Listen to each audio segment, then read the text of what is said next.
Hello dear students, स्वागत है आप सभी का एक्सपी क्लासेस में। तो आज हम क्लास 12th की फिजिक्स के जो वेरी मोस्ट इंपॉर्टेंट न्यूमेरिकल्स हैं, जो कि आपकी परीक्षा की दृष्टि से रामबाण साबित होने वाले हैं, बहुत ही इंपॉर्टेंट, बहुत ही ज़्यादा इंपॉर्टेंट न्यूमेरिकल्स हमने यहाँ पर क्या है सेलेक्ट करे हुए हैं। तो चलिए इन्हें स्टार्ट करते हैं। अगर आप इन न्यूमेरिकल्स को कंप्लीट कर लेते हैं तो आपको ज़्यादा पढ़ने की, ज़्यादा सोचने समझने की ज़्यादा आवश्यकता नहीं पड़ेगी। आप यहाँ पर आप देख के, कॉन्सेप्ट देख के अच्छे से आप उसे क्या कर सकते हैं, समझ सकते हैं। तो चलिए इन्हें स्टार्ट करते हैं न्यूमेरिकल्स को। तो अंतिम समय में आप इन्हें जरूर देख के जाइए। तो चलिए स्टार्ट करते हैं। तो पहला है आपका दो बिंदु आवेश +9e और +e परस्पर a दूरी पर स्थित हैं। तो बताइए एक तीसरे बिंदु आवेश q को दोनों बिंदु आवेशों से मिलाने वाली रेखा पर कहाँ रखा जाए कि दोनों संतुलन में हो। यहाँ पर जो न्यूमेरिकल्स रखे हुए हैं बहुत ही सेलेक्ट करके रखे हुए हैं, मतलब एकदम से ऐसे न्यूमेरिकल्स रखे हुए हैं कि आपको मजा आ जाएगा देख के। चलिए स्टार्ट करते हैं यहाँ पे। तो यहाँ पर देखते हैं कि दो बिंदु आवेश, एक आपका +9e और एक +e परस्पर a दूरी पर स्थित है। तो ये आपका बिंदु आवेश है +9e और ये आपका बिंदु आवेश है +e। कितनी दूरी पर स्थित है? दोनों एक दूसरे से a दूरी पर स्थित है।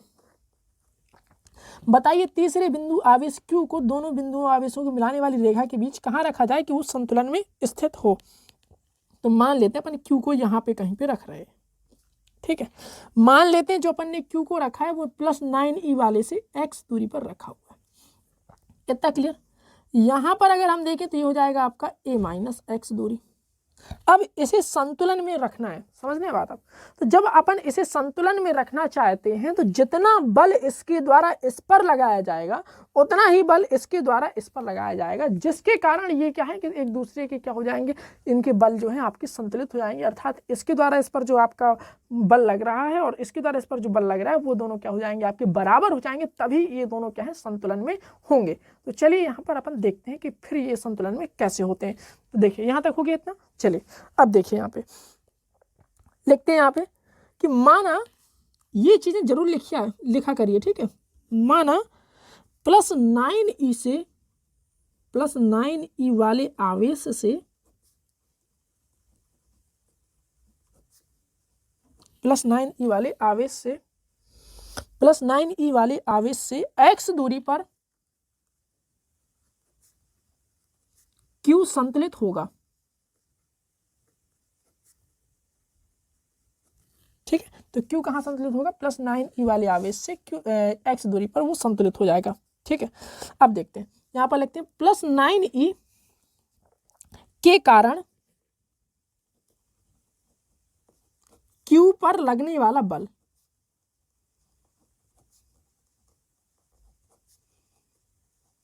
तो +9e के कारण जो q पर बल लगेगा वो क्या होगा आपका F1 बराबर 1/4πε0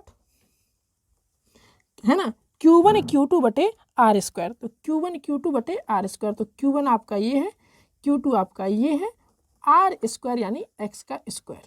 समीकरण 1 मान सकते हैं। अब ऐसे ही लिखेंगे +e के कारण Q पर लगने वाला बल। ये क्या आएगा? तो ये आ जाएगा आपका F2 बराबर 1/4πε0 Q इंटू ई बटे a-x²। समीकरण 2।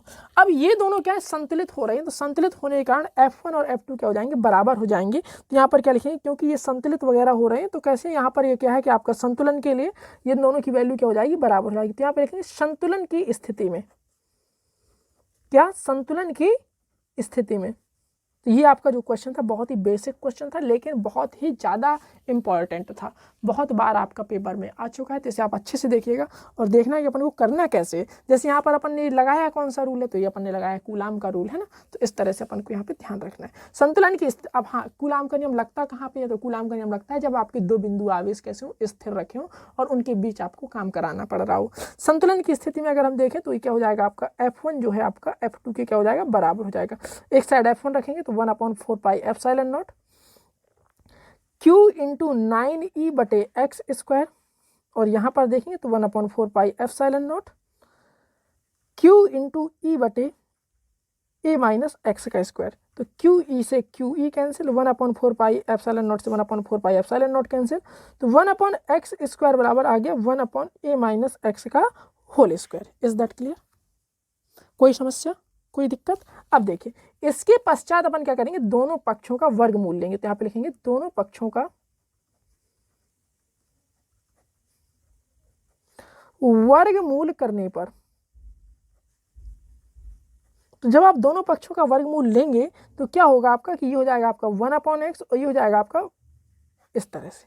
क्रॉस मल्टीप्लाई कराएंगे तो हो जाएगा आपका a - x बराबर x, है ना?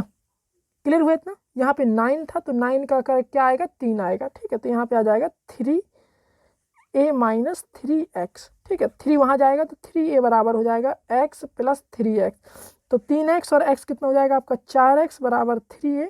तो x बराबर अगर हम देखें तो ये क्या हो जाएगा आपका 3a/4। यानी जो हमें आवेश है q आवेश है, q आवेश को कहाँ रखना चाहिए, तो q आवेश को हमें रखना चाहिए 9e वाले से 3a/4 की दूरी पर।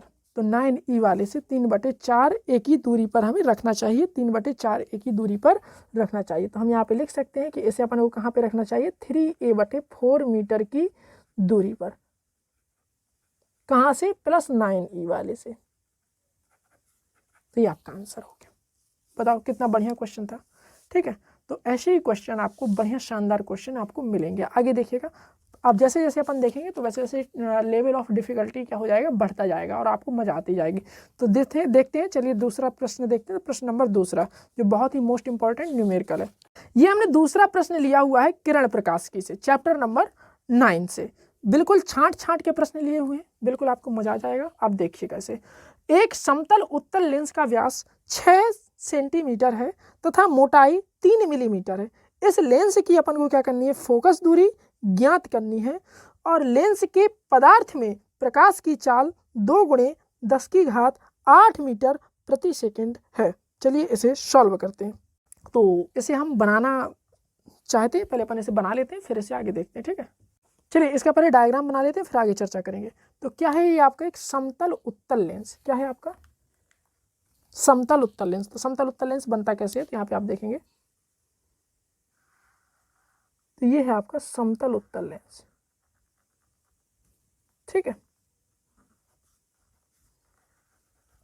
अच्छे से देखिए, बढ़िया क्वेश्चन है। ठीक है, 5 नंबर का आ सकता है और आ भी चुका है कई बार। ठीक है, यहाँ पर आप देखेंगे समतल उत्तल लेंस का व्यास कितना है आपका, तो व्यास है आपका 6 सेंटीमीटर। तो ये आपका ऊपर 3 सेंटीमीटर हो गया, नीचे 3 सेंटीमीटर हो गया। कोई दिक्कत, कोई डाउट? ठीक, अगली बात क्या है आपकी, वो कह रहा है कि इसकी जो मोटाई है, यानी ये वाली चीज, ये आपकी 3 मिलीमीटर है। ठीक है, कोई दिक्कत नहीं है।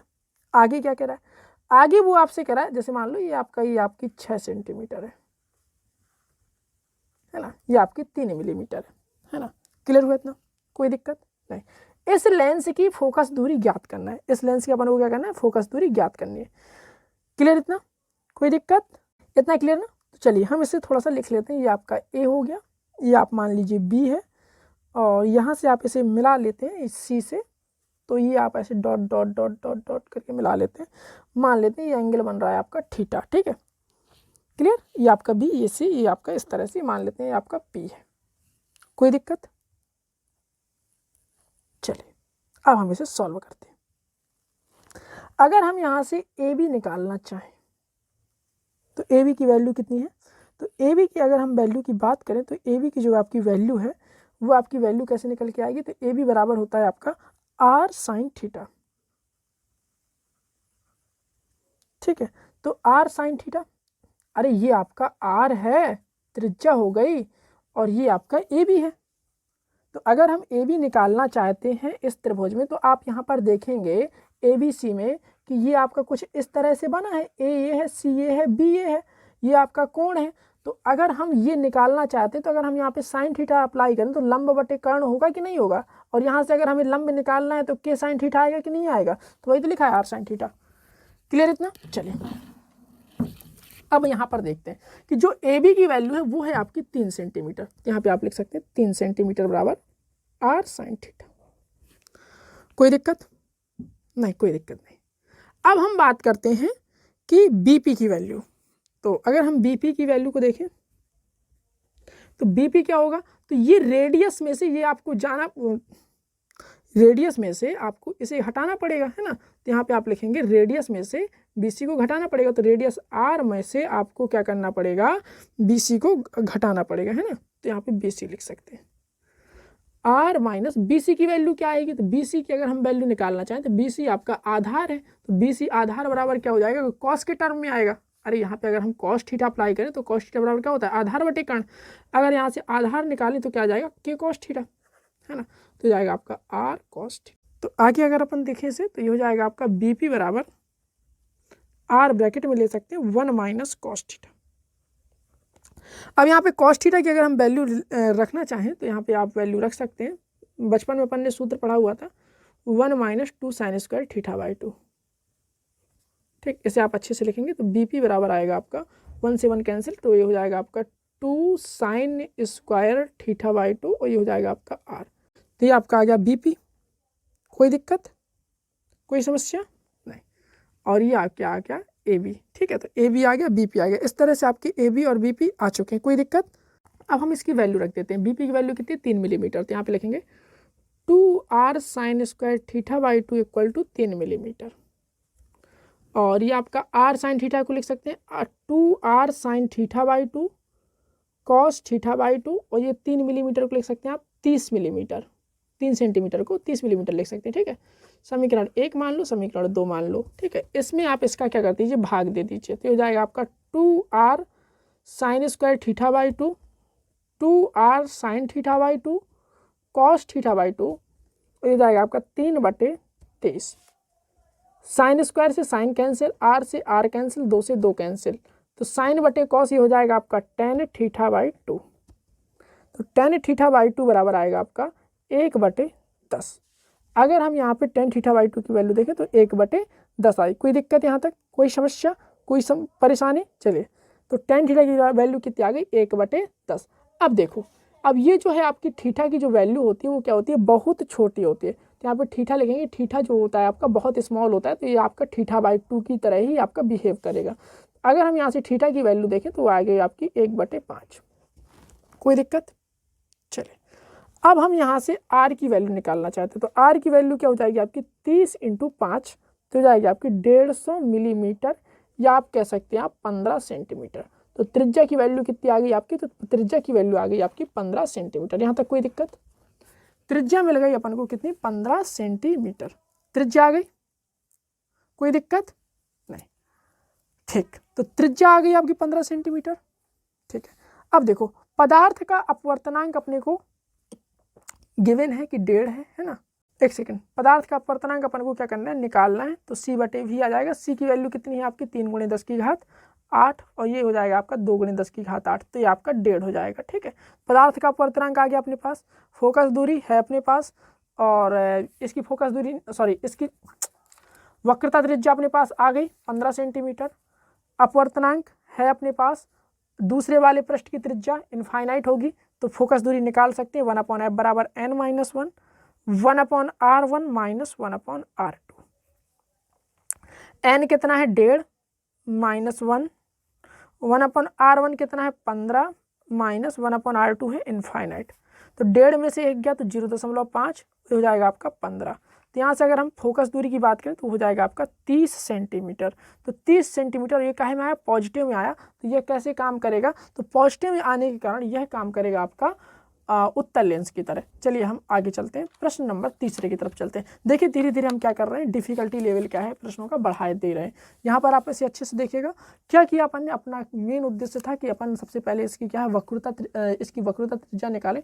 तो वक्रता त्रिज्या निकालने के लिए सब अपन ने नौटंकी की यहाँ पे। तो वक्रता त्रिज्या यहाँ से अपन की निकल के आई 15 सेंटीमीटर। जब वक्रता त्रिज्या यहाँ से निकल के आई तो अपने पास अपवर्तनांक की समस्या आई, तो अपवर्तनांक अपन ने निकाल लिया, 1.5 आया। अपवर्तनांक और वक्रता त्रिज्या होने के कारण अपने पास क्या है, फोकस दूरी बड़े आराम से निकाल आई। अब हम चलते हैं प्रश्न नंबर 3 की तरफ। आप धीरे धीरे देखेंगे प्रश्नों का लेवल ऐसे ही बढ़ता जाएगा और आपको मजा आता जाएगा। चलिए स्टार्ट करते हैं प्रश्न नंबर 3। तो प्रश्न नंबर 3 को आप देखेंगे, इस टाइप के प्रश्न बहुत आते हैं पेपर में और ये आपका लॉन्ग में आया हुआ था। तो यहाँ पे आप देखेंगे क्या है, ये अपन ने लिया हुआ है चैप्टर नंबर विद्युत धारा वाले चैप्टर से, जिसमें किरचॉफ के नियम का उल्लेख है। तो किरचॉफ के नियम भी आपको तैयार कर लेने। किरचॉफ के नियम कितने हैं? 2 नियम है। पहला नियम आवेश संरक्षण के काम पे सिद्धांत पे काम करता है, दूसरा नियम ऊर्जा संरक्षण के सिद्धांत पे काम करता है। दोनों को आप अच्छे से पढ़ लीजिएगा, ध्यान रखना, ठीक है, आते रहते हैं। चलिए, दिए गए परिपथ की प्रत्येक शाखा में बहने वाली धारा की क्या करना है? गणना करनी है। यानी I1, I2 और I3 अपन को क्या करना है? निकालना है। इतना क्लियर? चलिए, सबसे पहले अगर हम बात करें तो यहाँ पे लिख लीजिए, पथ ABCA में किरचॉफ का दूसरा नियम लगाने पर, लगाते कैसे? जैसे जा रहा है उसी को पकड़ लेते हैं, ऐसे जा रहा है तो इस डायरेक्शन में चल रहा है, कोई दिक्कत नहीं। चलिए, तो यहाँ पर आप देखेंगे क्या होता है किरचॉफ का दूसरा नियम, कि जहाँ पे आपकी धारा बह रही है तो धारा और उसके संगत प्रतिरोध, उनके गुणनफल का बीजगणितीय योग उस बंद पास में जितने भी आपके विद्युत वाहक बल वाले जो सेल लगे हैं उनके विद्युत वाहक बलों के बीजगणितीय योग के क्या होगा? बराबर होगा। तो हमें इसमें देख लेना है, तो इसमें तो आपको देख लेना है यहाँ पे। तो यहाँ पर आपका आएगा ABCA, कहाँ गया? ABCA। तो ABCA अगर हम देखें तो ये आपका कुछ इस तरह से आएगा, जैसे अपन ने इसे पकड़ लिया तो ये आपका कुछ इस तरह से, ठीक है। चलिए, अब हम इसे देखते हैं। यहाँ पे ये आपका कुछ इस तरह से आएगा। तो यहाँ पर आप देखेंगे तो ये हो जाएगा आपका I1। तो ये आपका यहाँ पे कितना है? तो ये आपका 1 ओम दे रखा था, तो I1 के साथ आपका 1 ओम का गुणा होगा। तो यहाँ पे लिखेंगे I1 के साथ 1 ओम का गुणा होगा। फिर आप यहाँ पर आएंगे तो यहाँ पर आप देखेंगे कि आपकी जो धारा है वो क्या है? I2 ऐसे निकल रही है और I1 ऐसे निकल रही है। तो ये I1 प्लस I2 की तरह काम कर रहा है। तो ये हो जाएगा आपका I1 प्लस I2 की तरह आपका जो ये काम, अरे जो I3 है ना ऐसे ही तो बना है, I2 ऐसे घुसा, I1 ऐसे घुसा, ठीक है। तो I1 प्लस I2 के साथ किसका गुणा होगा? 2 का गुणा होगा। इसमें सेल कौन सी है? तो इसमें सेल है 2 वोल्ट वाली। I1 plus 2I1 plus 2I2 बराबर 2। तो 3I1 प्लस 2I2 बराबर 2। तो 3I1 प्लस 2I2 बराबर आपका क्या आ गया? 2 आ गया। यहाँ तक कोई दिक्कत? अब हम लगाएंगे इस वाले बंद पास में। तो यहाँ पे लिखेंगे पथ, क्या नाम है इसका? ADCA में। तो ADCA में जब आप लगाएंगे तो क्या हो जाएगा आपका? तो ये हो जाएगा आपका I2 के साथ 1 ओम का लगा है, तो I2 1, ये आपका वही I1 प्लस I2 है, तो plus 2 into I1 plus I2, और ये आपका 1 के बराबर है। I2 plus 2I1 plus 2I2 बराबर 1, 2I1 प्लस 3I2 बराबर 1। समीकरण आपका आ गया दूसरा, समीकरण आपका आ गया पहला। अब इन दोनों को हल करके I1 और I2 के अपन को क्या कर लेनी है? वैल्यू निकाल लेनी है। तो इन दोनों को हल करते हैं। अब इन दोनों को हल कैसे करना है? तो आप देखिएगा यहाँ पे, इसमें अपन 2 का गुणा कराए दे रहे हैं, तो हो जाएगा आपका 6I1 4I2 4, इसमें 3 से गुणा करा दो। 6I1 9I2 बराबर 3, घटा दो, कट गया। तो 4 में से 9 गया तो यह आया आपका -5I2 और ये आएगा आपका 1। तो यहाँ से अगर अपन I2 देखें तो ये हो गया आपका -1/5 एम्पियर। I2 की वैल्यू कितनी आ गई? -1/5 एम्पियर। कितनी वैल्यू आई I2 की? -1/5 एम्पियर। क्लियर इतना? अब हमें क्या निकालना है? I1 रखेंगे आप यहाँ पे, तो ये हो जाएगा आपका 2I1 3 -1/5 बराबर 1। 2I1 बराबर 1 प्लस 3/5। 2I1 बराबर 8/5। जब आप इसे सॉल्व करेंगे तो 8/5 आएगा, है ना। 5 और 3 8, 8/5। यानी अगर अपन इसे देखें तो यहाँ पर आप लिखेंगे I1 बराबर 8/10, काट दीजिए तो यह आ जाएगा आपका 4/5। तो I1 की वैल्यू आ गई आपकी 4/5 एम्पियर। I1 आ गया 4/5, I2 आ गया -1/5। अब हमें क्या करना है? 2 ओम वाले में धारा, तो 2 ओम में धारा, ये हो जाएगी आपकी I1 प्लस I2। तो I1 कितना है आपका 4/5, I2 कितना है 1/5, तो आपका घट बट जाएगा तो आ जाएगा आपका 3/5 एम्पियर। तो I1 में जो आपकी धारा जो है I1 जो है उसकी वैल्यू कितनी है, तो यहाँ पे आप संक्षेप में लिख सकते हैं कि जो आपका I1 है वो आया आपका 4/5 एम्पियर, I2 जो आया आपका वो आया आपका माइनस का 1/5 एम्पियर, और जो आपका I3 आया वो आया आपका 3/5 एम्पियर। तो इस तरह से आप इन तीनों को लिख सकते हैं। चलिए आगे चलते हैं। धीरे धीरे प्रश्नों का लेवल अच्छा होता जाएगा और आपको कॉन्सेप्ट जो है आपके बढ़िया होते जाएंगे। आप यहाँ देखते जाइए, बढ़िया बढ़िया क्वेश्चन अपन छांट के लाए हैं, मज़ा आ जाएगा आपको करने में। यहाँ देखिए, अगला है आपका दिए गए परिपथ में ज्ञात कीजिए। तो ये आपका एक प्रत्यावर्ती धारा परिपथ उसने क्या कर दिया, बना के रखा है आपको, आपके लिए बढ़िया सुंदर सा। और इसमें अपन को निकालना है कुछ, तो उसने कहा संधारित्रीय प्रतिघात। तो संधारित्रीय प्रतिघात इसे बोलते हैं अपन XC, प्रेरकीय प्रतिघात इसे बोलते हैं अपन XL, परिपथ की प्रतिबाधा इसे बोलते हैं अपन Z, धारा और परिपथ की धारा और विभवांतर के बीच कलांतर इसे बोलते हैं फाई, वोल्टेज का वर्ग माध्य मूलमान मैंने अभी थोड़ी देर पहले बताया था VRMS। अपन को ये सारे क्वांटिटीज की वैल्यू क्या करनी है, निकालनी है। तो आप यहाँ पे अच्छे से देखेंगे, ये आपको दे रखा है क्या, V बराबर V0 साइन ओमेगा टी होता है, ठीक है। तो अगर हम इसे कंपैरिजन करा के देखें तो V0 की वैल्यू कितनी है 200 वोल्ट, ओमेगा की वैल्यू कितनी है, तो ओमेगा की वैल्यू है आपकी 100, ठीक है। ये आपका क्या है 500 ओम, तो R बराबर है आपका 500 ओम, ये L बराबर आपका 10 हेनरी और C बराबर आपका 20 माइक्रोफैराड। कोई समस्या? चले, हमें निकालना है संधारित्रीय प्रतिघात। संधारित्रीय प्रतिघात मीन्स धारितीय प्रतिघात, धारितीय प्रतिघात मीन्स XC, XC की वैल्यू क्या होती है 1/ओमेगा C, 1/ओमेगा की वैल्यू कितनी है, तो ओमेगा की वैल्यू आपकी 100 है, C की वैल्यू कितनी है 20 माइक्रोफैराड, तो 20 × 10⁻⁻⁶, ठीक है। तो ये हो जाएगा आपका 1/, ये 3 जीरो है, 3 जीरो और ये आपकी 6 जीरो, तो ये आपकी कैंसिल हो जाएंगे, 2 × 10⁻³ -3 आपके ऊपर जाएगा, तो XC आ जाएगा आपका 10⁻³ या आप कह सकते हैं 1000/2, या आप इसी को बोल सकते हैं 500 ओम। तो पहली चीज आपकी क्या है, सॉल्व हो चुकी। दूसरी चीज प्रेरकीय प्रतिघात XL, तो XL बराबर क्या हो जाएगा आपका ओमेगा L, इसे बोलेंगे आप ओमेगा की वैल्यू क्या है आपकी 100 और L कितना है आपका 10, तो ये हो जाएगा आपका 1000 ओम। तीसरी चीज है आपकी परिपथ की प्रतिबाधा। प्रतिबाधा Z बराबर क्या होता है, तो XL माइनस XC का स्क्वायर प्लस R का स्क्वायर, ये आपका प्रतिबाधा का सूत्र है। तो XL माइनस XC का स्क्वायर यानी 1000 माइनस XC कितना है 500, तो इसका स्क्वायर, R कितना है, तो R जो है आपका 500 है, तो 500 का स्क्वायर। यहाँ पर अगर अपन Z देखें तो हो जाएगा आपका 500 का स्क्वायर प्लस 500 का स्क्वायर। तो अगर हम यहाँ से 500 कॉमन ले लेंगे तो 500√2 ओम, ये आ गई आपकी प्रतिबाधा। अगला है आपका धारा और वोल्टेज के बीच कलांतर, तो हो जाएगा आपका tan फाई बराबर क्या होता है XL माइनस XC/R। XL कितना है, तो XL माइनस XC/R, तो XL है आपका 1000 ओम, तो 1000 ओम लिख लिया। XC कितना है, तो XC आपका 500 ओम है, तो 500 लिख लिया। R कितना है, तो R आपका 500 है, तो 500 हो गया, तो हो गया आपका 500/500, तो ये दोनों कैंसिल हो गए, तो ये आया आपका 1। तो tan फाई बराबर आया आपका 1। तो फाई की वैल्यू 1, मतलब यानी आप यहाँ से निकाल सकते हैं कि फाई यानी कलांतर आपका कितना है 45 अंश। 45 अंश को अगर अपन रेडियन में देखें तो 6π/4। अगला हम देखें पांचवा पार्ट, तो पांचवा पार्ट कह रहा है वोल्टेज का वर्ग माध्य मूलमान यानी VRMS आपसे पूछ रहा है। तो VRMS क्या होता है, V0/√2। V0 कितना है, V0 आपका 200 है, तो 200/√2, इसे आप देखेंगे तो 100√2 वोल्ट। तो इस तरह से आप इसका क्या आ गया, पूरा क्वेश्चन क्या हो गया आपके सॉल्व हो चुका है। ये आपका जो क्वेश्चन लिया था अपन ने 7वें चैप्टर से लिया था, 7वां चैप्टर यानी अल्टरनेट करंट से चैप्टर जो था वो उससे क्वेश्चन ये लिया हुआ था। बहुत महत्वपूर्ण क्वेश्चन है, इस टाइप का एक क्वेश्चन आपको जरूर देखने को मिलेगा, आपको जरूर देखना चाहिए इस प्रकार के क्वेश्चन को। क्या निकालना था इसमें, संधारित्रीय प्रतिघात यानी धारितीय प्रतिघात। धारितीय प्रतिघात का सूत्र क्या होता है, धारितीय प्रतिघात का सूत्र होता है 1/ओमेगा C। ओमेगा की वैल्यू ये है आपकी, C की वैल्यू आपको उसने दे रखी थी, उसने 20 माइक्रोफैराड। तो इस तरह से आप ये पूरा क्वेश्चन क्या कर सकते हैं, बड़े ही आसानी से सॉल्व कर सकते हैं, कोई दिक्कत की बात नहीं है।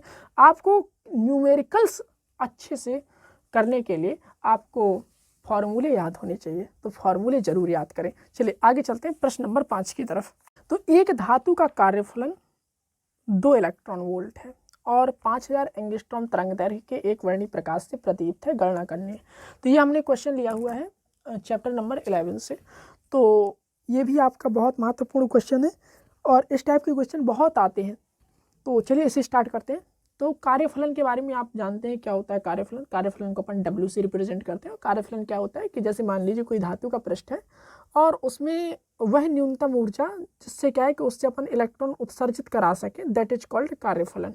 ठीक है, तो एक धातु का जो कार्यफलन है वो आपका 2 इलेक्ट्रॉन वोल्ट है। तो यहाँ पर अगर हम देखें तो क्या दे रखा है, कार्यफलन यानी W आपको दे रखा है उसने 2 इलेक्ट्रॉन वोल्ट। आगे उसने क्या कहा, और 5000 एंगस्ट्रॉम तरंग दैर्घ्य के एक वर्णी प्रकाश से क्या है ये प्रदीप्त है। तो ये आपको क्या दे रखा है, 5000 एंगस्ट्रॉम तरंग दैर्घ्य के एक वर्णी प्रकाश। पहले इसे जूल में बदलो, 2 × 1.6 × 10⁻⁻19 जूल, यानी अगर अपन इसे देखें तो 3.2 × 10⁻⁻19 जूल काय से प्रदीप्त है। तो ये है 5000 एंगस्ट्रॉम तरंग दैर्घ्य के एक वर्णी प्रकाश से प्रदीप्त है। तो ये है आपका लैम्डा 5000 एंगस्ट्रॉम। अगर अपन इसे ऐसा यूनिट में चेंज करें तो 5 × 10⁻⁻7 मीटर।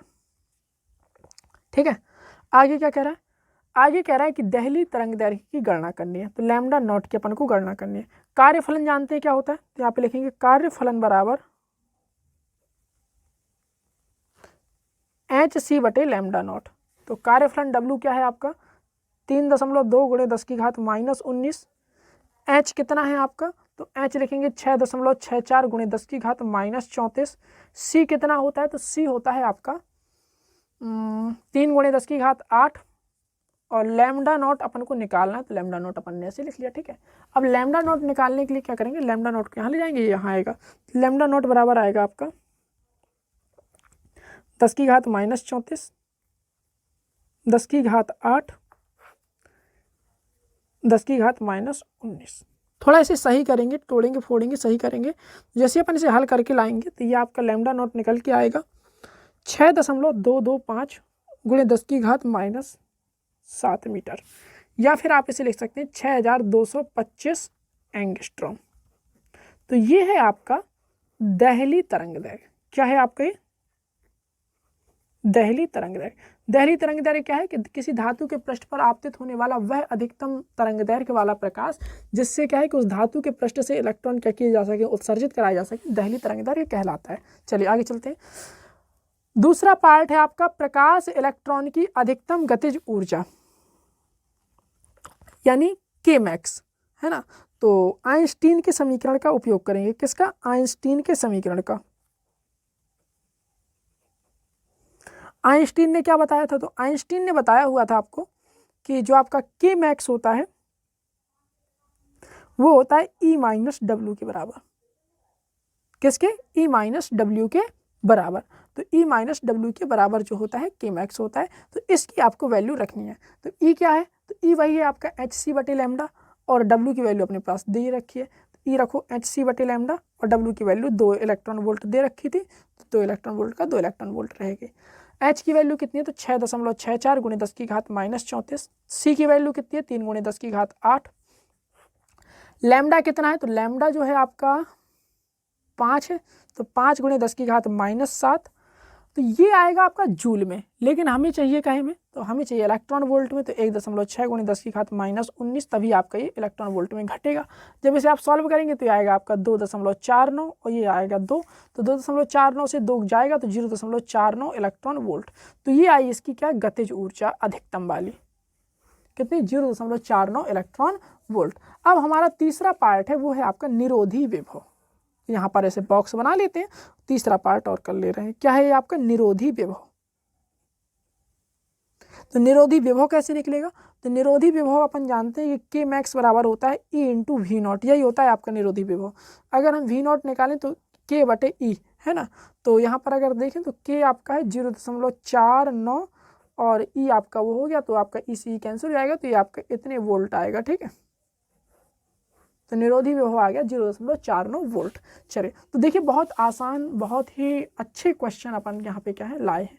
इतने भी आसान नहीं है ना।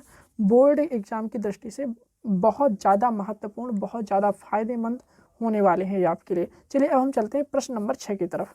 प्रकाश के किन्हीं दो स्रोतों के मध्य दूरी 24 सेंटीमीटर है और ज्ञात कीजिए कि 9 सेंटीमीटर फोकस दूरी वाले किसी उत्तल लेंस को कहाँ पर रखें कि दोनों स्रोतों के प्रतिबिंब एक ही बिंदु पर बने। क्लियर इतना? चलिए तो देखते हैं इसे। तो सबसे पहले इसका चित्र बना लेते हैं। अपन ने क्या है कि चैप्टर नंबर 9 से लिया हुआ है, किरण प्रकाशिकी से। तो यहाँ पर अपन देखेंगे ये है आपका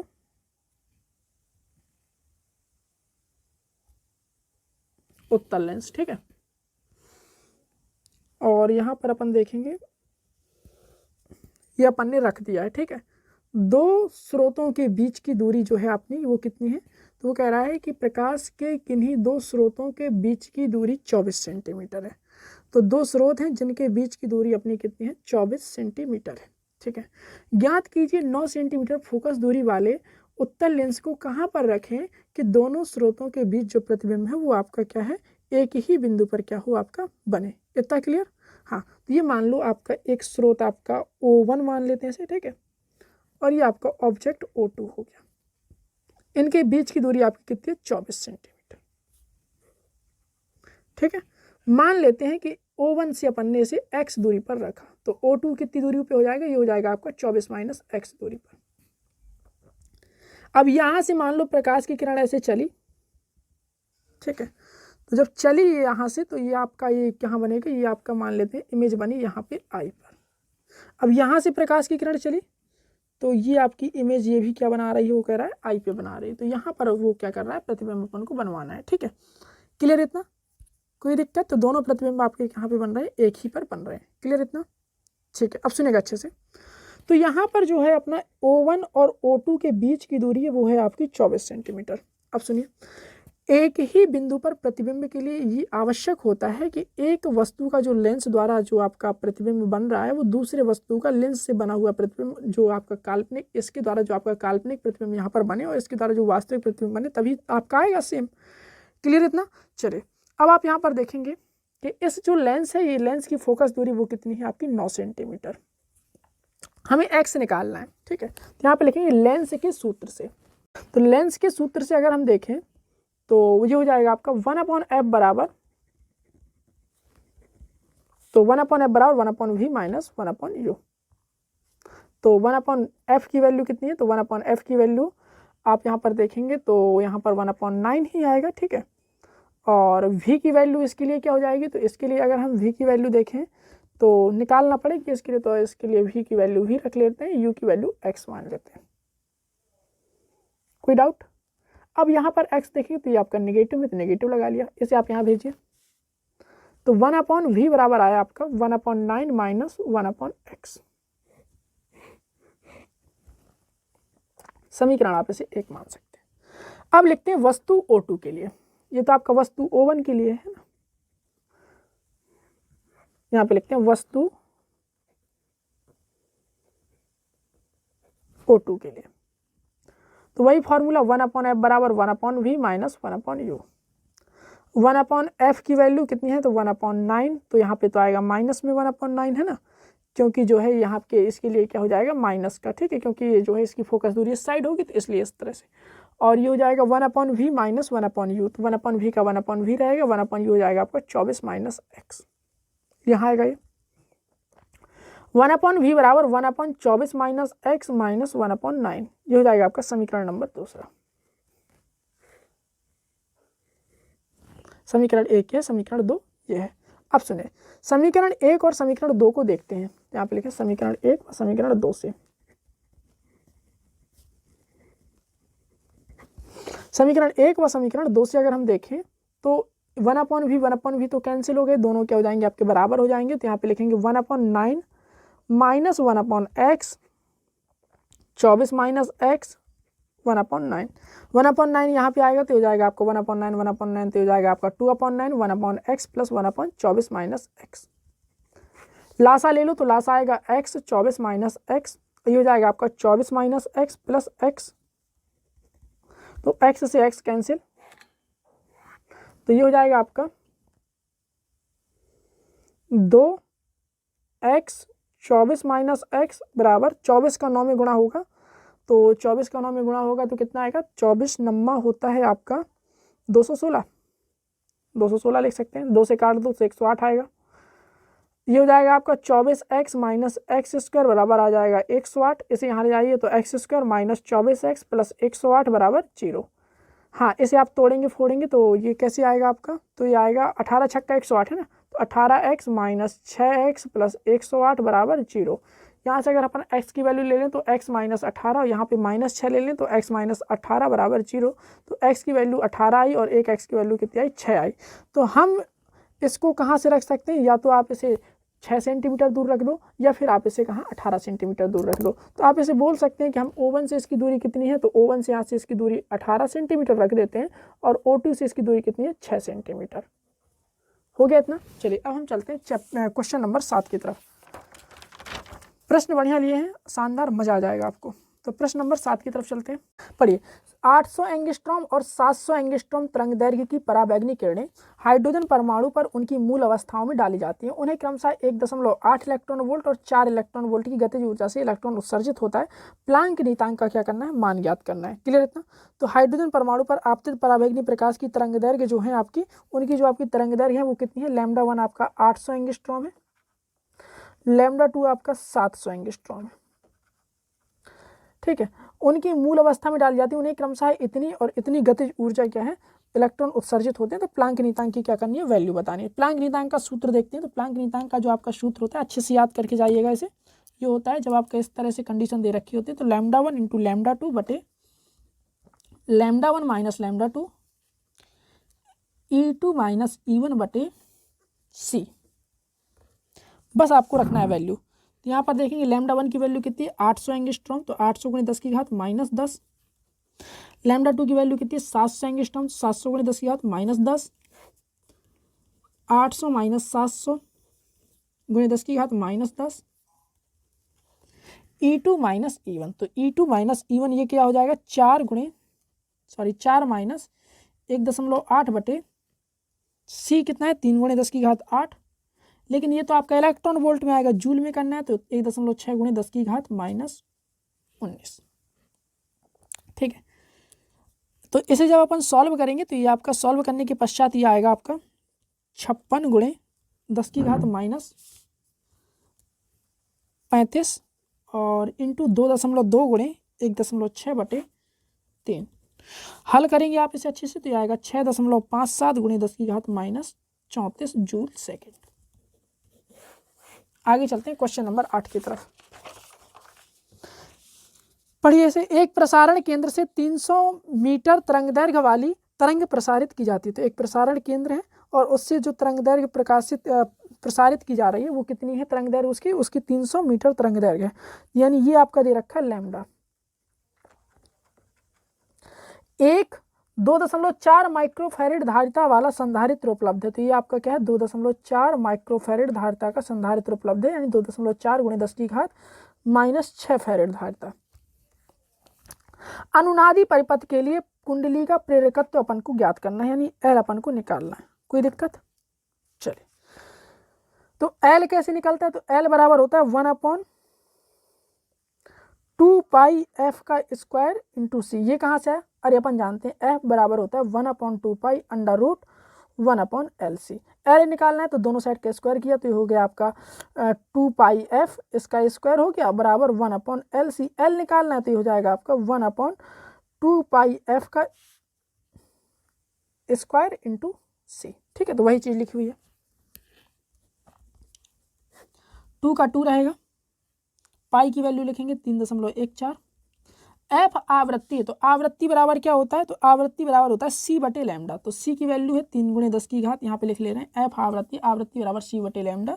सी की वैल्यू 3 गुणे 10 की घात 8 और लैम्डा की वैल्यू कितनी है आपकी 300 मीटर। तो 2 पाई एफ इसका स्क्वायर और सी कितना है आपका, तो सी है आपका 3 गुणे 10 की घात 8। तो जब अपन इसे देखेंगे तो ये आपका सॉल्व हो क्या आएगा, सी ये धारिता वाला है, पता नहीं क्या लिख रहे, धारिता वाला लिखते हैं 2.4 गुणे 10 की घात माइनस 6। यहाँ पे लिखना है 2.4 गुणे 10 की घात माइनस 6। ठीक है, चलिए आगे चलते हैं। ये सी प्रकाश की चाल वाला है, ये आपका संधारित्र की धारिता वाला है। ठीक है, चलिए, जब आप इसे यहाँ पे रखेंगे तो आपको सॉल्व करने के बाद ये मिलेगा आपको 94.65 गुणे 10 की घात 6। यहाँ से एल की वैल्यू आएगी 1.05 गुणे 10 की घात -8। एल का मात्रक क्या होता है? हेनरी। इस तरह से चलिए आगे चलते हैं। ये हो गया प्रश्न नंबर 8। क्वेश्चन 10 क्या कहता है? दिए गए प्रत्यावर्ती धारा परिपथ की सहायता से ज्ञात कीजिए VRMS, XL, XC, Z और फाई। तो इन सब के नाम भी हैं और इन सब चीज़ों को निकालना है। VRMS क्या है कि वोल्टेज का वर्गमाध्य मूल मान। XL क्या है? XL है आपका प्रेरण प्रतिघात। XC क्या है? XC है आपका धारितीय प्रतिघात। Z क्या है? प्रतिबाधा है। और फाई क्या है? फाई है आपका कलांतर। ठीक है, तो चलिए इसे स्टार्ट करते हैं। तो यहाँ पर देखेंगे तो अपने पास ये 10/पाई माइक्रोफैरेड दिया हुआ है। तो C की वैल्यू है आपके पास 10/पाई माइक्रोफैरेड। ठीक है, और ये आपके पास L अपने पास दिया हुआ है 40/पाई हेनरी। XC अपन को निकालना है और R दिया है 2000 ओम और V0 है आपका 282 वोल्ट और ओमेगा हो जाएगा आपका 100 पाई। ओमेगा हो जाएगा आपका 100 पाई। ठीक है, ओमेगा कितना हो जाएगा आपका? 100 पाई हो जाएगा। क्लियर इतना? चलिए, तो यहाँ से अगर हम बात करें तो ओमेगा हो गया आपका 100 पाई। ठीक है, और ये हो गया आपका इतना। तो हमें क्या निकालना है? हमें निकालना है VRMS। तो VRMS क्या हो जाएगा? V0/√2। तो V0 कितना है? तो 282/√2। तो ये आ गया आपका VRMS। दूसरी चीज, इसे आप ऐसे बोल्ट में लिख सकते हैं। XL की वैल्यू क्या होती है? XL बराबर होता है ओमेगा L। ओमेगा कितना है आपका? तो ओमेगा है आपका 100 पाई और L कितना है? तो L है आपका 40/पाई। तो आ गया आपका 4000 ओम। XC देख लो, तो XC 1/ओमेगा C। 1/ओमेगा कितना है? 100 पाई। C कितना है? C है आपका 10/पाई। तो ये हो गया आपका 10/पाई। और यहाँ पे माइक्रोफैरेड में दिया है तो फैरेड में करेंगे चिन्ह, तो 10 की घात -6। तो ये हो जाएगा आपका 10 की घात 6/10 की घात 3। तो ये हो जाएगा आपका 1000 ओम। तो ये हो गया आपका XC। अगला है आपका Z। तो Z निकल के आएगा √XL - XC का स्क्वायर प्लस R का स्क्वायर। XL कितना है? तो XL है आपका 4000, तो 4000 लिखते हैं, -1000 तो 1000 लिखते हैं। R कितना है? तो R है आपका 2000, तो 2000 लिख ले रहे हैं। तो 4 - 1 यानी आपका हो जाएगा 3000 का स्क्वायर। तो यहाँ पे लिख लीजिए 3000 का स्क्वायर और ये हो जाएगा आपका 2000 का स्क्वायर। आप इसे अंडर रूट में निकाल सकते हैं। तो 1000 आपका बाहर आ गया। 3 का स्क्वायर कितना होता है? 9 और इसका स्क्वायर कितना होता है? 4। 9 4 13। तो अंडर रूट 13 आप ऐसे लगा सकते हैं। यहाँ ओम लिख सकते हैं।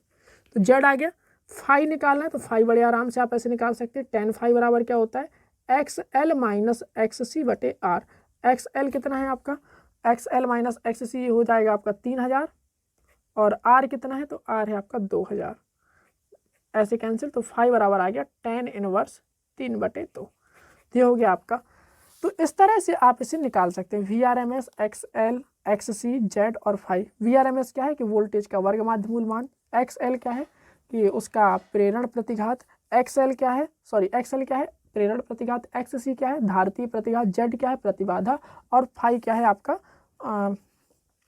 उनके बीच कलांतर। सभी चीज़ें निकल आई। चलिए अब हम चलते हैं आगे की तरफ।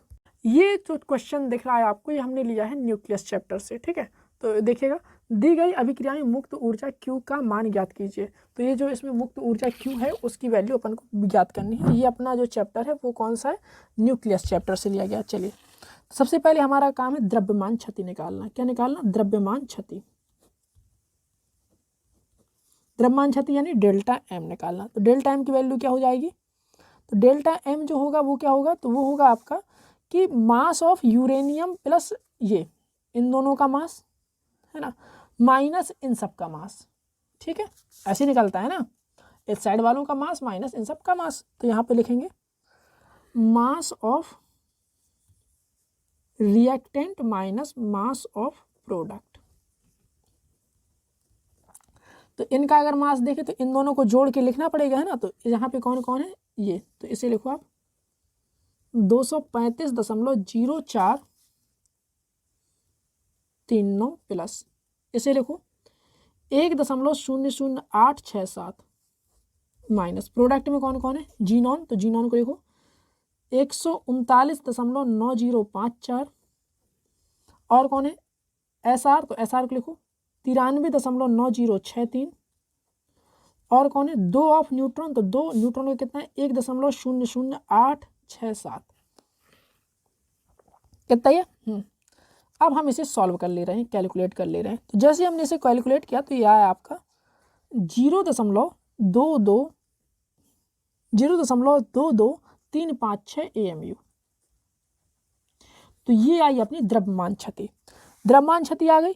अब मुक्त ऊर्जा निकालनी है, तो मुक्त ऊर्जा अपनी क्या है Q, तो मुक्त ऊर्जा Q बराबर ये हो जाएगा आपका delta M into 931 million electron volt. 0.22356 into 931। जब आप इसे गुणा कराएंगे तो ये आएगा आपका 208.134 मिलियन इलेक्ट्रॉन वोल्ट। चलिए आगे चलते हैं। तो इस तरह से आप इसे कर सकते हैं। ये अपन ने कौन से चैप्टर से याद है, नाभिक चैप्टर से। चलिए अब हम चलते हैं अगले क्वेश्चन की तरफ। तो अगला जो आपका क्वेश्चन है वो ये है, दिए गए वैद्युत परिपथ की सहायता से प्रत्येक संधारित्र पर आवेश ज्ञात करना है। यानी इस संधारित्र पर और इस संधारित्र पर क्या करना है, आवेश ज्ञात करना है। ठीक है, लिखते हैं। परिपथ के स्थिर अवस्था में बहने वाली वैद्युत धारा I बराबर E/R। E की वैल्यू कितनी है 12 और प्रतिरोध कितना हो गया 3, 2 और 1, तो 1 + 3 + 2 6, 2 एम्पियर की इसमें धारा क्या होगी, प्रवाहित होगी। ठीक है, अब एक चीज और देखिए, C1 और C2 दोनों कैसे हैं, श्रेणी क्रम में। तो यहाँ पे लिखेंगे 1 माइक्रोफैरेड श्रेणी क्रम में है। अगर हम इनकी तुल्य धारिता देखें तो 1/C तुल्य आ जाएगा आपका 1/2, 3/2। अगर यहाँ से C तुल्य देखें तो आ जाएगा आपका 2/3 माइक्रोफैरेड। ठीक है, तो C1 और C2 ये आ गया आपका श्रेणी क्रम में, तो तुल्य धारिता आ गई 2/3 माइक्रोफैरेड। ठीक है, क्लियर इतना। चलिए अब हमें यहाँ से वोल्टेज अगर हमें निकालना हो तो वोल्टेज और इसमें संबंध क्या होता है कि इस तरह से होता है। ठीक है, तो V बराबर E माइनस IR। यहाँ पे अगर अपन रखें तो V बराबर E कितना है आपका 12 माइनस I कितना है आपका 2 और R कितना है 1। तो यहाँ पर अपन देखें तो ये निकल के आएगा आपका 12 माइनस 2 10 वोल्ट। तो वोल्टेज आ गया 10 वोल्ट और हर धारिता के पास जो है अपने पास धारिता है, एक के पास 1 माइक्रोफैरेड की और दूसरे के पास 2 माइक्रोफैरेड की। तो पहले वाले पर जो आपका आवेश होगा Q1 बराबर वो हो जाएगा आपका C1 इंटू V। C1 कितना है 1 माइक्रोफैरेड, वोल्टेज कितना है 10, तो ये हो जाएगा आपका 10 माइक्रोकूलम। तो पहले वाले पर आवेश कितना हो गया 10 माइक्रोकूलम। Q2 निकालना है तो हो जाएगा C2 इंटू V, 2 × 10 तो हो जाएगा आपका 20 माइक्रोकूलम। तो हो गया आपका दोनों पर आवेश। चलते हैं अगले क्वेश्चन नंबर 13 के पास। दिए गए परिपथ से प्रेरक व संधारित्र के प्रतिघात की गणना कीजिए और आरोपित वोल्टता की आवृत्ति क्या हो ताकि अनुनाद हो सके। अनुनाद की स्थिति में परिपथ की प्रतिबाधा क्या करनी है, ज्ञात करनी है। क्लियर इतना। चलिए तो इसका डायग्राम भी बना लेते हैं। डायग्राम दिया हुआ है।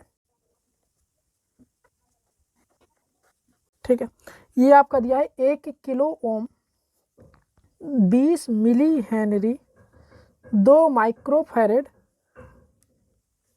10 साइन 100t, ये आपका समीकरण दिया हुआ है। ठीक है, चलिए दिए गए परिपथ से प्रेरक तथा संधारित्र के प्रतिघात की गणना कितना है। तो प्रेरक प्रतिघात यानी XL और धारितीय प्रतिघात XC ये निकालना है। आरोपित वोल्टता की आवृत्ति क्या हो कि अनुनाद हो सके, फ्रीक्वेंसी निकाल लिए, कोई कठिन काम नहीं है। तो यहाँ सबसे पहले काम क्या है हमारा XC निकालना। XC बराबर 1/ωc। 1/ω कितना है 100, C कितना है 2 माइक्रोफैरेड। ऊपर जाएगा ये तो जाएगा आपका हो गए 6, 1 2 3 4 5 6/200। तो ये हो जाएगा 10,000 में 2 का भाग जाएगा तो 5,000। तो XC की वैल्यू आ गई आपकी 5,000। ठीक है ना, कोई दिक्कत? चलिए 1 सेकेंड, 1,000 दिया हुआ है तो 1,000 दिया हुआ है तो 1 0 कट जाएगा, यहाँ ऐसे आ जाएगा। ठीक है, ठीक, क्लियर इतना? तो XC आ गया आपका। अब XL निकालना, तो XL हो जाएगा आपका ओमेगा L। ओमेगा कितना है आपका 1,000, L कितना है 20 मिली हेनरी, तो मिली हेनरी को ऐसे करेंगे 10 की घात -3, 10 की घात -3 से ये कैंसिल, तो हो जाएगा आपका 20 ओम। XL हो गया, XC हो गया, और क्या निकालना है? प्रतिबाधा निकालना है और अनुनाद निकालना है। तो अनुनाद की स्थिति में जो है आपका फ्रीक्वेंसी, तो अनुनाद की स्थिति में जो फ्रीक्वेंसी होती है वो क्या होती है? तो अनुनाद की स्थिति में जो आपका ओमेगा L होता है 1/ओमेगा C के बराबर होता है। तो यहाँ से अगर हम ओमेगा स्क्वायर देखें तो 1/LC के बराबर होगा, है ना। ओमेगा की वैल्यू लिखो 2πf का स्क्वायर, तो हो जाएगा आपका 1/LC के बराबर। 4π स्क्वायर f स्क्वायर 1/LC के बराबर, f square 1/4π square LC, f बराबर 1/2π अंडर रूट 1/LC, 1/2π 1/√LC। ठीक है, क्लियर इतना? बस वैल्यू रखना है यहाँ पे। 2 × 3.14, L की वैल्यू कितनी है 20 मिली हेनरी, C की वैल्यू 2 × 10 की घात -6, तो यहाँ से अपनी F की वैल्यू आएगी 800 हर्ट्ज। तो ये आ गई आपकी फ्रीक्वेंसी, F की वैल्यू 800 हर्ट्ज। क्लियर इतना? कोई समस्या, कोई डाउट? चले, अब वो कह रहा है कि इस स्थिति में परिपथ की प्रतिबाधा बतानी है। तो अनुनाद की स्थिति में परिपथ की जो प्रतिबाधा होती है, यहाँ पे लिख लेते हैं, अनुनाद की स्थिति में जो Z होता है वो R के बराबर होता है। R है आपका 1 किलो ओम, यानी 1000 ओम। तो ये हो जाएगी आपकी प्रतिबाधा। ठीक है, चलिए आगे चलते हैं। प्रश्न नंबर 14, एक 10 सेंटीमीटर फोकस दूरी वाले उत्तल लेंस के बाईं ओर 20 सेंटीमीटर की दूरी पर एक वस्तु रखी हुई है, इस तरह से रखी हुई है। इस लेंस से 30 सेंटीमीटर की दूरी पर एक 12.5 सेंटीमीटर फोकस दूरी वाला दूसरा उत्तल लेंस रखा हुआ है। अंतिम प्रतिबिंब की स्थिति अपन को क्या करनी है, बतानी है। ठीक है, चलिए लिखते हैं यहाँ पे। देखिएगा, मान लेते हैं कि पहला लेंस जो आपका प्रतिबिंब बनाएगा उसकी स्थिति V1 होगी। तो यहाँ पे लिखते हैं, माना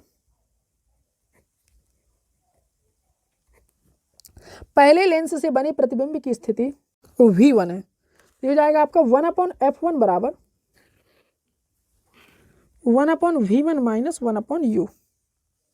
तो 1/f1 यानी इसका 10 है, V1 अपन को निकालना है, और u है आपका 20। तो 1/10 बराबर, अगर अपन इसे देखें तो 1/v1 बराबर 1/v1 बराबर,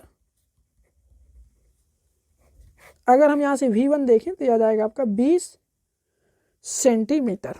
ठीक है, तो ये जो आपका बना ये दूसरे के लिए किसकी तरह कार्य करेगा, दूसरे वाले लेंस के लिए काम करेगा, ये आपका वस्तु की तरह। तो यहाँ पे लिख सकते हैं कि ये V1 दूसरे लेंस के लिए वस्तु की तरह काम करेगा। तो यहाँ पे लिख सकते हैं यह V1 दूसरे के लिए वस्तु की तरह कार्य करेगा। ठीक है, तो जब ये दूसरे के लिए वस्तु की तरह कार्य करेगा तो इसके लिए अगर हम देखें दूसरे के लिए, तो 1/f2 बराबर 1/v2 माइनस 1/u, तो 1/v1 कर सकते हैं। 1/f2 कितना है, तो 1/12.5, v2 निकालना है 20। यहाँ लाइए, सॉल्व करिए इसे, तो यहाँ हटाइए तो 0 बनेगा। तो यहाँ पे आप इसे काट भी सकते हैं, 5 से काट दो। तो इसे अगर सॉल्व करें तो 1/v2 बराबर 1/20 प्लस 10/12 125। ठीक है, क्लियर इतना? चलिए आगे चलते हैं। इतना क्लियर? तो यहाँ से ये जो है आपकी दूरी, ये कितनी आ गई, यहाँ पे बनेगा आपका 20 सेंटीमीटर दूरी पर प्रतिबिंब। तो यहाँ से इसके लिए वस्तु की तरह काम करेगा तो वो u की तरह काम करेगा। तो इसके लिए u कर लेते हैं यहाँ पे, है ना। जब इसके लिए u होगा तो ये आपका 10 सेंटीमीटर दूर रह गया, तो यहाँ पे 10 सेंटीमीटर कर ले रहे हैं। कोई डाउट? चलिए अब देखते हैं, यहाँ तक क्या आ गया आपका 10 सेंटीमीटर, कोई दिक्कत? नहीं है, ठीक है। अब यहाँ पर आप देखेंगे कि ये दोनों कैसे, तो यहाँ पे आपका ये पॉजिटिव में आएगा, तो ये आपका ऐसे जाएगा, तो ये हो जाएगा आपका 10 ऐसे, तो यहाँ नेगेटिव आ जाएगा। क्लियर इतना? चलिए अब आगे देखिए, यहाँ पे आप इसे 5 से काट भी सकते हैं, तो ये आ जाएगा आपका 2 5 है ना, 25 है ना, 50 ले लो लासा, तो यहाँ पे आ जाएगा -5 और ये हो जाएगा आपका कितना 4 -1/50, तो V2 बराबर आ गया आपका 50 सेंटीमीटर। तो जो आपका अंतिम प्रतिबिंब बनेगा वो कहाँ बनेगा, 50 सेंटीमीटर दूर बनेगा। ठीक है, क्लियर इतना?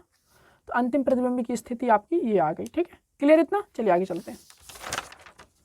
प्रश्न नंबर 15 क्या कह रहा है, दिए गए चित्र में ए तथा बी के मध्य तुल्य धारिता 2 माइक्रोफैरड है, सी की धारिता बतानी है।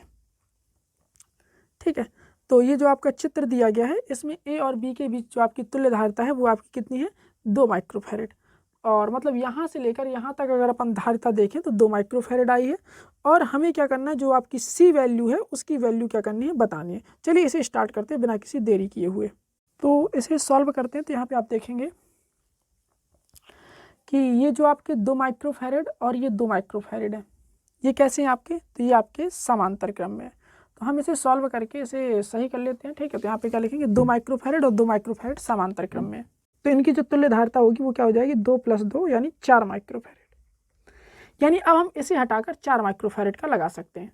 तो ये आपका जो चित्र है वो मॉडिफाई हो गया, कुछ आपका ऐसे बनेगा, ये आपका सी हो गया, ये आपका 4 माइक्रोफैरड, ये आपका 4 माइक्रोफैरड ये हो गया, ये आपका बी वाला हो गया, ये आपका 2 माइक्रोफैरड हो गया, ये आपका कुछ इस तरह से, ये आपका 4 माइक्रोफैरड हो गया, ये आपका 4 माइक्रोफैरड हो गया, और ये आपका 2 माइक्रोफैरड हो गया, और ये आपका सी हो गया। अब देखो ये 4 माइक्रोफैरड और ये 4 माइक्रोफैरड ये आपके काय में है, तो ये आपके फिर श्रेणी में हो गए। तो 4 माइक्रोफैरड 4 माइक्रोफैरड कैसे, श्रेणी क्रम में, तो यहाँ पे लिखेंगे 4 माइक्रोफैरड श्रेणी क्रम में। तो जब ये श्रेणी क्रम में, तो इनका तुल्य धारिता हो जाएगा 1/C2 बराबर 1/4 + 1/4 यानी 2/4 यानी 1/2। C2 आ गया आपका 2 माइक्रोफैरड। अब देखो यहाँ हटा के अपन 2 माइक्रोफैरड का लगा सकते हैं। अब जो चित्र बना वो आपका ऐसे बना, ये सी हो गया और ये हो गया आपका 2 माइक्रोफैरड और ये आपका 2 माइक्रोफैरड इस तरह से। अब यहाँ देखेंगे कि ये 2 माइक्रोफैरड और ये 2 माइक्रोफैरड ये दोनों कैसे, तो समांतर में, तो यहाँ पे लिखेंगे 2 माइक्रोफैरड समांतर है। जब ये समांतर क्रम में है तो इनका क्या हो जाएगा, C3, तो 2 + 2 यानी 4 माइक्रोफैरड। अब इसकी जगह क्या हो गया, 4 माइक्रोफैरड। अब देखो ये C है आपका, ये 4 माइक्रोफैरड का है। अब C और 4 इन दोनों से मिलकर जो आपकी तुल्य धारिता आई वो आई है आपकी 2 माइक्रोफैरड, है ना। तो यहाँ पे लिखेंगे 4 माइक्रोफैरड व C की तुल्य धारिता, तो 1/C4 बराबर 1/4 + 1/C। ये आपकी 2 है तो यहाँ पे 2 लिख लो, 1/4 + 1/C। यहाँ पर करेंगे आप तो 1/2 - 1/4 बराबर 1/C, तो 1/C बराबर 1/4, C बराबर आ जाएगा आपका 4 माइक्रोफैरड। ठीक है, तो ये हो जाएगा आपका। तो C की जो वैल्यू आई वो कितनी आ गई, 4 माइक्रोफैरड। इस तरह के क्वेश्चन बहुत आते हैं, अच्छे से आप देखिएगा। क्या यहाँ पे देखिए क्या हुआ कि ये जो आपका 2 माइक्रोफैरड था ये 2 माइक्रोफैरड है, तो ये दोनों समांतर क्रम में, तो इन दोनों को सॉल्व किया तो इनका आएगा जोड़ के, तो ये हो जाएगा आपका 4 माइक्रोफैरड। ये 4 माइक्रोफैरड और ये 4 माइक्रोफैरड ये कहीं में था, श्रेणी क्रम में, तो इसे सॉल्व किया तो यह आया आपका 2 माइक्रोफैरड। ये 2 माइक्रोफैरड और ये 2 माइक्रोफैरड तो क्या में हो गया, समांतर में, इसे सॉल्व किया तो आया 4 माइक्रोफैरड। ये C और ये 4 माइक्रोफैरड कैसे, श्रेणी में। उसने कहा ओवरऑल आंसर कितना है, उसने ओवरऑल आंसर भी आपने को बताया था, तो अपना आ गया। ठीक है, चलिए अब चलते हैं क्वेश्चन नंबर 16 की तरफ। दिए गए प्रत्यावर्ती धारा परिपथ में परिणामी वोल्टता तथा धारा के बीच कलांतर बताना है। तो ये आपका प्रत्यावर्ती धारा परिपथ अपन दिया हुआ है, तो ये बना लीजिए, कुछ ऐसा प्रत्यावर्ती धारा परिपथ दिया हुआ है। ये यहाँ पे ऐसे 20 वोल्ट दे रखा है उसने, ये उसने इसके सिरों के बीच 11 वोल्ट दे रखा है, इसके सिरों के बीच उसने 9 वोल्ट दे रखा है। ठीक है, तो यहाँ पे अगर VL की बात करें यानी प्रेरकत्व के सिरों के बीच विभवांतर है वो कितना है, 20 वोल्ट। VC की बात करूँ तो वो है आपका 11 वोल्ट। VR की बात करूँ तो वो है आपका 9 वोल्ट। ठीक है, क्लियर इतना। अगर हम यहाँ पे परिणामी वोल्टता निकालना है तो यहाँ पे लिख लेते हैं परिणामी वोल्टता √VR² + VL माइनस VC का स्क्वायर। VR कितना है आपका, तो वो है आपका 9, तो 9 का स्क्वायर।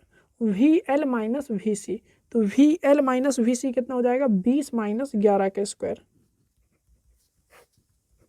तो 81 प्लस 81 दिया जाएगा आपका V बराबर 9√2 वोल्ट। ठीक है, क्लियर इतना।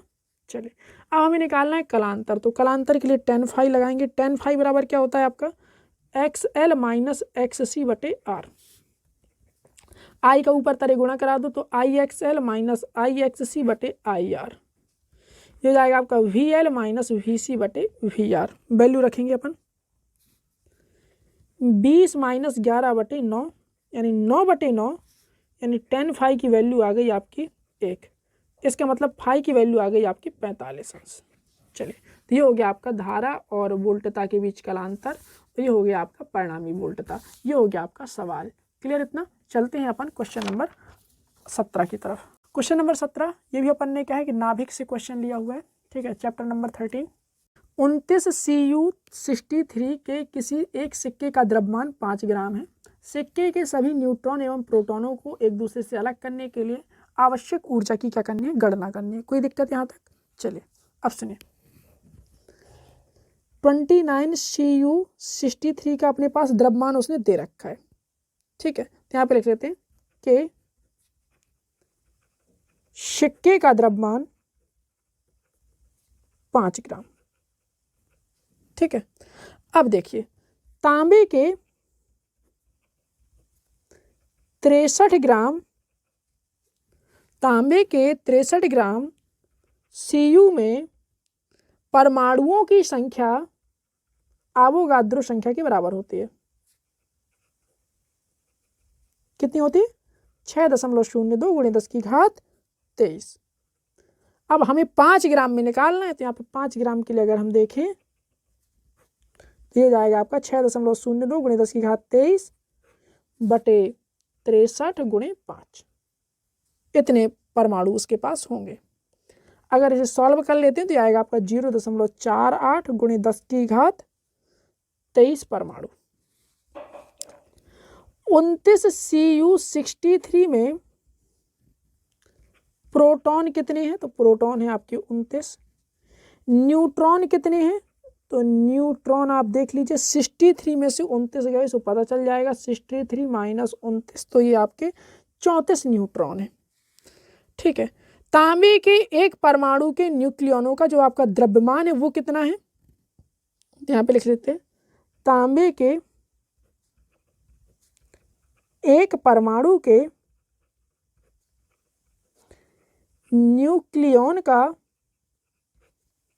द्रव्यमान। न्यूक्लियन मतलब जो नाभिक में लोग उपस्थित होते हैं, यानी 29P प्लस 34N कितना आएगा, तो 29 गुणे प्रोटॉन का कितना है आपका 1.00783, 34 गुणे न्यूट्रॉन कितना है तो 1.00867।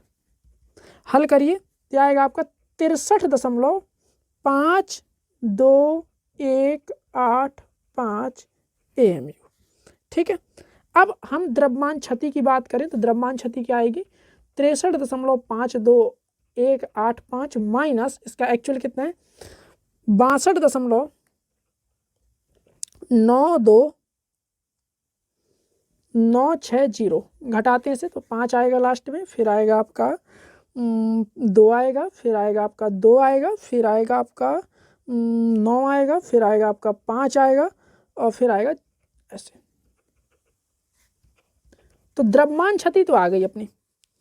अब हमें इसकी संगत ऊर्जा निकालनी है, तो डेल्टा mc² आता है। ठीक है, अगर अपन को ऐसे नहीं लिखना तो सीधे सीधे 931 का गुणा करा दो तो 931 मिलियन इलेक्ट्रॉन वोल्ट करके आपका आंसर आ जाएगा। ठीक है, कोई दिक्कत। ठीक है ना। हाँ, तो ये आ गई आपकी द्रव्यमान क्षति। तो ये एक परमाणु की द्रव्यमान क्षति है ना। और अगर हमें पूरे का निकालना हो तो कहाँ गए परमाणु की संख्या, इतने। तो अगर हमें असली वाली द्रव्यमान क्षति निकालनी हो तो यहाँ पे अपन ऐसे करेंगे 225 0.4 गुणे 10 की घात 23 और 931 मिलियन इलेक्ट्रॉन वोल्ट। सॉल्व करेंगे, गुणा कराएंगे तो आएगा आपका 2.65 गुणे 10 की घात 25 मिलियन इलेक्ट्रॉन वोल्ट। ये आपका आंसर होगा। चलिए आगे चलते हैं। Question number 18। प्रश्न ये, प्रत्यावर्ती धारा स्रोत के वोल्टेज तथा धारा के समीकरण अपने को ये दे रखे हैं। ठीक है, कलांतर पूछ रहा है वोल्टेज और धारा के बीच। कलांतर आप देख लीजिए, फाई बराबर क्या हो जाएगा आपका, φ1 माइनस φ2। ठीक है, तो φ1 कितना है, ये है आपका कितना, π/6, और ये हो जाएगा आपका माइनस π/6। तो π/6 प्लस π/6, तो ये हो जाएगा आपका 2π/6, 2 से ये कट गया तो ये हो जाएगा आपका π/3। तो कलांतर आ गया आपका π/3।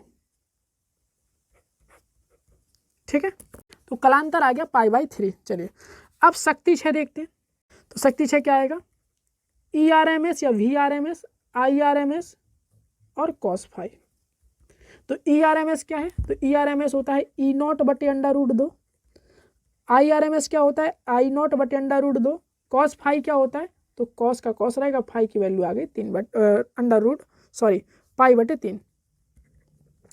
E0 की वैल्यू 220/√2, I0 की वैल्यू 15/√2, ये √2 इंटू √2 ऐसे लिखे हुए थे, है ना। तो √2 से √2, √2 से √2, cos π/3 यानी cos 60, cos 60 यानी sin 30, sin 30 यानी 1/2। तो ऐसे काट दो, 11 बार में ये काटा 110 में ना, तो 15 का गुणा 110 में करेंगे आप, तो ये आएगा आपका 15 एकम 15 हासिल आई 1, 15 एकम 15 1 16, तो इतने वॉट।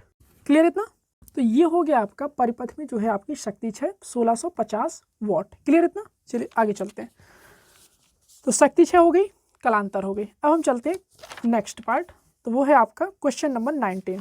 एक समांतर प्लेट संधारित्र की प्रत्येक प्लेट का क्षेत्रफल a और उनके बीच की दूरी d है। चित्रानुसार इस तरह से K1 और K2 परावैद्युतों के गुटके रखे हुए संधारित्र की धारिता बतानी है। ये इस तरह से बढ़िया सा चित्र बना हुआ है। उसने कहा ये संधारित्र की प्लेटें हैं। एक साइड क्या है, अपन ने K1 वाला परावैद्युतांक वाला पदार्थ भर दिया है, एक तरफ अपन ने K2 परावैद्युतांक वाला पदार्थ भर दिया है। ठीक है, ये आपकी प्लस प्लेट मान लो, ये आपकी नेगेटिव प्लेट मान लो। ठीक है, तो ये आपका नेगेटिव हो गया, ये आपका प्लस वाला पार्ट हो गया। उसने कहा a/3 में अपन ने क्या है कि K1 परावैद्युतांक वाला भर दिया है, 2a/3 अपन ने क्या भर दिया है, K2 परावैद्युतांक वाला भर दिया है। अब हमें संधारित्र की धारिता क्या करनी है, ज्ञात करनी है। क्लियर इतना, कोई दिक्कत। चलिए आगे चलते हैं। अब देखिए बात यहाँ पे कि ये दोनों संधारित्र जुड़े कैसे। सबसे पहले बात आपको ये समझ में आनी चाहिए। तो ये दोनों संधारित्र आपके जुड़े हैं समांतर क्रम में। इसका धारिता जो भी निकल के आएगी वो C1 है और इसकी धारिता जो निकल के आएगी वो C2 है। पहले C1 निकाल लो, फिर C2 निकाल लो, दोनों को समांतर क्रम में जोड़ देना, आंसर आ जाएगा। आगे चलते हैं। देखिए समांतर प्लेट संधारित्र की धारिता क्या होती है, यहाँ पे लिखेंगे समांतर प्लेट संधारित्र की धारिता होती है A/0/d। यही होता है ना, एक तरह से सूत्र तो यही होता है A/0/d। चलो अब इसे ऐसे लिख लेते हैं। तो चौड़ाई देखो समान रहेगी, तो उसमें तो कोई दिक्कत है नहीं, तो d आपका d रहेगा। और यहाँ पर परावैद्युतांक K1 है तो K1 लिख लो। तो a की जगह क्या हो जाएगा, a/3, ε0 की जगह ε0 K1 और d की जगह आपका d रहेगा, है ना। तो अगर हम इसे देखें तो यह आया आपका A/0/3d और यह आया आपका K1। कोई दिक्कत। C2 अगर हम देखें तो ये हो जाएगा आपका कितना, a, तो a की जगह आपका आएगा 2a/3, ε0 की जगह ε0, K2 की जगह K2 और d की जगह d। तो ये आया आपका 2a/0 K2/3d। ठीक है, ये जो क्वेश्चन है ये ज़्यादा बड़ा नहीं है, ये इसीलिए लिया गया था कि ताकि आपको कॉन्सेप्ट क्लियर हो, ताकि आपके पास अगर ऐसा क्वेश्चन आ जाए तो आप भड़बड़ाएं नहीं। ठीक है, क्लियर ना इतना। हाँ देखना कोई दिक्कत। C1 आ गया, C2 आ गया, बस दोनों को जोड़ दो, आ गया आंसर। यहाँ पे लिखेंगे यहाँ पर C1 व C2 समांतर क्रम में है। ठीक है, समांतर में सा छोटा होता है ना, दोनों चल जाएगा। ठीक है, तो ये हो जाएगा C बराबर हो जाएगा C1 plus C2 A/0 K1/3d और 2a/0 K2/3d। आप कॉमन ले सकते हैं, A/0/3d कॉमन ले लीजिए, तो यह है आपका K1 प्लस 2K2। तो ये हो गया आपका संधारित्र की धारिता A/0/3d K1 plus 2K2। Clear हुआ इतना, कोई दिक्कत। चलिए अब हम बात करते हैं अपने लास्ट क्वेश्चन की जो कि बहुत ही अच्छा क्वेश्चन है और आप इसे देखेंगे। ये हमने विद्युत चुंबकीय प्रेरण से क्वेश्चन उठाया है जो कि आपका 6वां लेसन है। तो पढ़िए इसे। क्या कह रहा है, एक प्रेरक में धारा I बराबर 5 + 16t से व्यक्त की जाती है। तो ये I बराबर 5 + 16t जो है आपका, ये धारा का समीकरण है। ठीक है, आई क्या कह रहा है, प्रेरित विद्युत वाहक बल 10 मिलीवोल्ट का है। जो प्रेरित विद्युत वाहक बल है वो कितने का है, 10 मिलीवोल्ट का है। ज्ञात कीजिए स्वप्रेरकत्व। तो अपन को क्या निकालना है, एल बराबर निकालना है, एल बराबर क्वेश्चन मार्क। क्लियर इतना। स्वप्रेरकत्व का सबसे पहले हमें क्या होना चाहिए, सूत्र पता होना चाहिए। एल बराबर क्या होता है, E/dI/dt। तो di/dt कैसे निकालेंगे, I बराबर कितना है अपने पास, I बराबर है अपना 5 + 16t। अब di/dt का मतलब I का t के सापेक्ष अवकलन, यहाँ पे लिखेंगे differentiation with respect to t both side. दोनों पक्षों में t के सापेक्ष अवकलन करने पर, दोनों पक्षों में t के सापेक्ष अवकलन करने पर, तो अवकलन करेंगे तो अवकलन di/dt हो जाएगा ये। और ये है आपका कांस्टेंट नंबर। तो कांस्टेंट नंबर का अवकलन होता है 0 और 16 का 16 रहेगा। तो हो जाएगा आपका di/dt बराबर 16 एम्पियर पर सेकेंड। di/dt आ गया। प्रेरित विद्युत वाहक बल अपने पास है ही है, कितना, 10 × 10⁻³ वोल्ट। ये आ गया आपका 16। तो आप इसे दे सकते हैं 0.625 × 10⁻³ हेनरी, या फिर आप इसे ले सकते हैं 0.625 milli henry. This is your answer केवल फर्स्ट के लिए। सेकंड पार्ट क्या कह रहा है, t बराबर 1 में संचित ऊर्जा। तो t बराबर 1 में संचित ऊर्जा, यहाँ पे लिखेंगे प्रेरक में संचित ऊर्जा U बराबर 1/2 Li²। L कितना है, तो यहां पर आप देखेंगे कि L जो है आपका 0.625 × 10⁻³ निकला था। और I कितना है, तो I वो कह रहा है कि t बराबर 1 पर। तो t बराबर 1 पर अगर हम देखें तो I बराबर हो जाएगा 5 + 16 × 1। तो 16 + 5 21। तो यहाँ पे लिखेंगे 21 का स्क्वायर। 21 का स्क्वायर हो जाएगा आपका 441। तो हो जाएगा आपका 137.81 × 10⁻³ 0.138 जूल। ठीक है, तो इस तरह से आपके ये 20 very most important type question, very most important type numericals खत्म होते हैं। अगर आप इन्हें अच्छे से कर लेते हैं तो इसमें सभी प्रकार के कॉन्सेप्ट्स को क्या किया गया है, कवर किया गया है। अच्छे बड़े बड़े क्वेश्चन लिए गए हैं, छोटे से लेकर बड़े लेवल तक के सारे क्वेश्चन लिए गए हैं। तो आप इन्हें एग्जाम टाइम जरूर रिवाइज करके जाएं।